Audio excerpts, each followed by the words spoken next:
Of course, pagka sinabi nating right lateral, ang nasa ilalim or ang nasa pinakamababa ay ang ascending colon. Okay. So, syempre, ang ascending colon mo, siya ang nasa mababa. Yung pinakamababa doon, yung lateral side. Yung pinakamataas doon, yung medial side.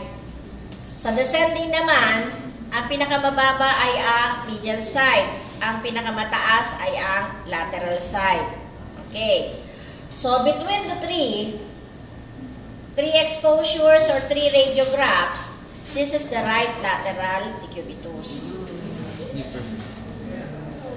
The first one. Okay. Kaya nyo hindi malaman, hindi nyo alam kung nasa ng descending at ascending. Okay. This is the ascending colon. So, syempre, ito yung nasa ilalim. Ito yung lateral side. Ito yung medial side. Ito yung descending. Ito yung medial. Ito yung lateral. Okay. So, pagka halimbawa itatagilid mo yan sa kanan, kasi right lateral ka, di ba? So, pag nakatagilid sa kanan yan, ito yung pinaka-mababa. So, lahat ng positive yan nandito. Okay? Now, since punong-puno yan ng positive, walang hangin dyan, wala kang makita ng hangin, kundi yun lang. Nasa taas na yon. Okay.